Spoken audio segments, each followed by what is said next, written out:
Assalamualaikum warahmatullahi wabarakatuh. Berjumpa kembali pada video pembelajaran fiber optik. Pada kali ini kita akan melakukan pembelajaran tentang perhitungan link budget pada sebuah saluran optik. Jika kita melakukan pengukuran saluran optik menggunakan optical power meter pada sebuah saluran nonaktif, maka kita harus melakukan perhitungan link budgetnya juga. Ya, kenapa harus melakukan perhitungan link budget? Agar kita bisa membandingkan atau memperoleh sebuah referensi. Link budget atau referensi itu sama saja, agar nantinya kita bisa menyimpulkan apakah saluran tersebut layak atau bagus atau tidak gitu ya. Sehingga perlu kita coba untuk berlatih melakukan perhitungan tersebut dengan menggunakan contoh soal di sini ya. Oke, jadi contoh soalnya Anda ditugaskan untuk melakukan pengukuran sebuah saluran optik nonaktif.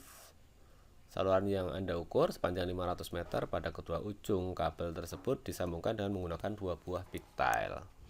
Oke, dari situ kita akan mencoba menggambarkan di sini ya. Jadi di sini ada saluran optik, ini haspel misalkan ya, haspel. Oke, ini keluar kabel optiknya, kabel optik. Berarti ini kabel optik ya. Panjangnya 0,5 km. Pada kedua ujungnya disambungkan menggunakan pigtail. Nah, jadi di sini ada pigtailnya, ada pigtailnya. Tahu pigtail lah ya. Sudah nggak perlu dikasih tahu. Di ujung pigtail itu ada ya konektor. Kabel ini ya tidak akan bisa tersambung begitu saja tanpa di splice. Berarti di sini ada sebuah sambungan splice. Oke, ini adalah splice. Ini apa? Ini adalah konektor. Sini juga konektor. Sehingga pada saluran ini kita sudah memiliki beberapa elemen. Ketika kita akan melakukan perhitungan link budget pada saluran tersebut ya, atau membuat sebuah referensi, berapa sih redaman total yang ada dari ujung sini sampai ke ujung sini, itu berapa sih, bisa gitu. Kita kan pengennya tahu itu gitu ya. Jadi kita bisa menjabarkan menjadi pertama yang ada dimulai dari sebelah kiri gitu ya. Dimulai dari sebelah kiri kita ada konektor. Konektornya berapa? Konektornya ada dua. Oke. Lalu yang berikutnya apa lagi? Yang berikutnya adalah splice. Splice. Splice-nya ada berapa? Ada dua. Oke. Lalu yang ketiga ada apa? Ada kabel. Berapa kilometer ini kabel ya? 0,5. Ini dikali berapa? Ya, referensi dari konektor adalah 0,25. Ini dB. Splice itu 0,1.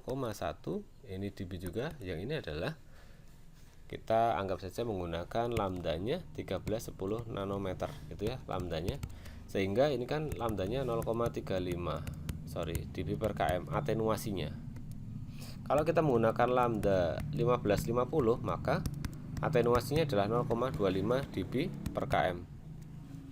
Ini berarti dikali 0,35. Nah, dari sini bisa kita hitung nih berapa total dari link budget tersebut. Ya, mulai dari paling atas itu jabarkan ke sini 0,5 dB, ini ke sini 0,1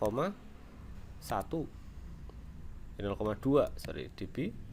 Yang ketiga 0,5 kali 0,35 berapa tuh? 0,5 0, berarti 35 kali 5 ya, 5 2 17 0,175 0,175. Ini dB 578 0,875 dB. Jadi pada saluran ini ya, kita memiliki maksimal 0,875 dB redamannya. Nah, kita lanjut pada soalnya. Pada saat melakukan pengukuran patch cord diperoleh level daya sebesar minus 7,35. Nah, dari saluran ini terus melakukan pengukuran menggunakan OPM dan OLS. Nah, namun ya di sini tadi dikatakan bahwa melakukan pengukuran patch cord terlebih dahulu. Kenapa perlu melakukan pengukuran patch cord? Nah, karena kita ketika akan melakukan pengukuran menggunakan OPM kita kan butuh patch cord nih, kurang tebel. Kita butuh patch cord di sini, kita juga butuh patch cord di sini. Misalkan mau ngukur, ya saya hapus dulu untuk ini sudah dapat ya catatannya. Ini juga saya delete 0,875 ya, itu bisa dicatat 0,875. Oke, biar fokus di sini 0,875. Saya tulis ulang, link budgetnya adalah 0,875. Lanjut dulu ya. Setelah kita mengetahui bahwa di sini adalah 0,875 link budgetnya, ini kita catat ya, garis bawahi. Kita sudah dapat hasilnya. Maka kita perlu menyimak pada urutan berikutnya. Pengukuran patch core diperoleh level daya sebesar minus 7,35.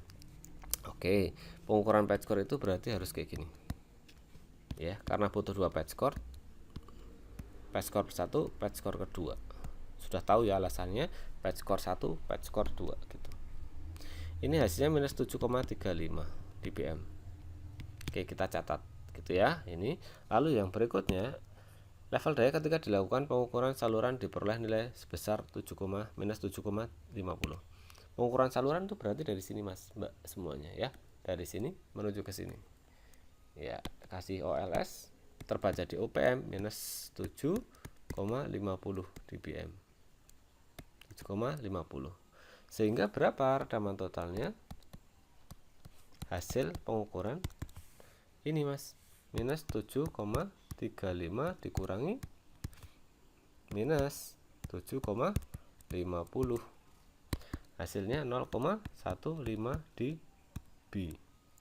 Nah, ini adalah hasilnya ya, ini redaman hasil pengukuran. Sehingga kita bandingkan nih ya, di sini kita dapat redaman total hasil pengukuran 0,15. Nah, kita udah dapat ya, udah dapat dua angka yaitu redaman referensi 0,875 dan redaman total hasil pengukuran 0,15 dB. Sehingga kita bisa menyimpulkan ya, menyimpulkan di sini referensinya mana, referensi 0,875 itu maksimal.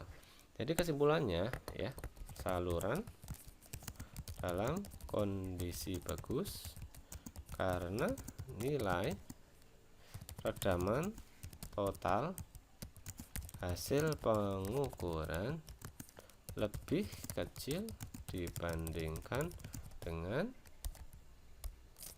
link budget.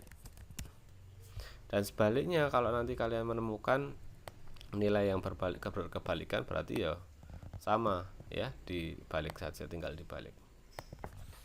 Seperti itu untuk melakukan pengukurannya. Saya rasa paham lah ya. Jika ada pertanyaan atau salah dalam penyampaian, mohon maaf, bisa dimasukkan ke dalam komen, nanti diperbaiki. Semoga bermanfaat. Assalamualaikum warahmatullahi wabarakatuh.